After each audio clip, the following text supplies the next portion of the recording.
പാലായെ സംബന്ധിച്ചിടത്തോളം 50 വർഷത്തിലേറെ മാണി ജയിച്ചൊരു സ്ഥലം.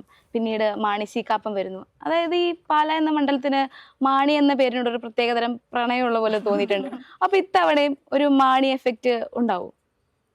ആ പ്രണയങ്ങൾക്കൊരു ഒരു കാലമുണ്ട്.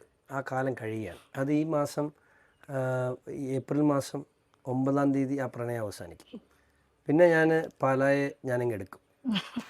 ചെറിയ പൂഞ്ഞാറുകാർ അല്ലെങ്കിൽ ഈരാറ്റുപേട്ടക്കാർ വേണ്ടത്ര പരിഗണിച്ചിട്ടില്ല എന്ന് തോന്നുന്നുണ്ടോ? ആരെ, എന്നെയോ? എന്നെ സാറിനെ അതുപോലെ തന്നെ ഫാദറിനെയും. അയ്യോ, അങ്ങനെ പറഞ്ഞാൽ നന്ദികേടാവില്ലേ? എല്ലാ കാലത്തും പരിഗണിച്ചിട്ടുണ്ട്, സ്നേഹിച്ചിട്ടുണ്ട്, കൂടെ നിന്നിട്ടുണ്ട്. അങ്ങനെ നന്ദികേട് പറയാൻ പാടില്ല എല്ലാ കാലത്തും.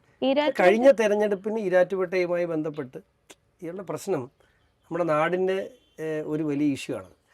നമ്മൾ പറയുന്നൊന്ന് അത് വ്യാഖ്യാനിക്കുന്ന മറ്റൊന്ന്.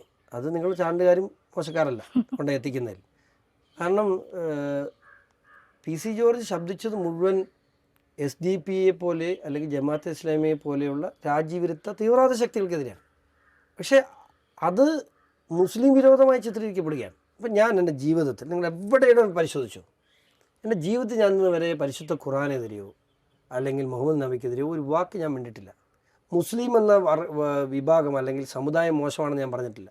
പക്ഷേ അനധികൃതമായി ഇത്തരം സംഘടനകളെ പ്രോത്സാഹിപ്പിക്കുന്ന നിലപാട് അതിനകത്ത് പല സംഘടനകളുടെയും ഭാഗത്തുനിന്നുണ്ടാകുമ്പോൾ, ജമാഅത്തെ ഇസ്ലാമി രാജ്യവിരുദ്ധമാണെന്ന് ആർക്കറിയാൻ മേലാത്ത, SDP PFIയുടെ അടുത്ത ഫോം ആദ്യം സിമി ആയിരുന്നു. സിമി നിരോധിച്ചപ്പോൾ PFI ആയി, PFI നിരോധിച്ചപ്പോൾ SDP ആയി. ഇത് മറ്റെന്താണ്?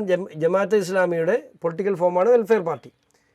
ഇവരെ കൂടെ ഇപ്പോൾ ഇടതുപക്ഷവും വലതുപക്ഷവും കേരളത്തിൽ ചെയ്യുന്ന ഏറ്റവും വലിയ തെറ്റ് ശരിക്കും ഈ രാജ്യവിരുദ്ധ ശക്തികളെ പ്രോത്സാഹിപ്പിക്കുന്ന വഴി ഇപ്പോൾ കഴിഞ്ഞ തെരഞ്ഞെടുപ്പിൽ വെൽഫെയർ പാർട്ടിയെ UDFൻ്റെ ഘടകകക്ഷിയായിട്ട് ഒത്തിരി ഈരാറ്റുപേട്ട മുനിസിപ്പാലിറ്റി 2 സീറ്റ് കൊടുത്തു.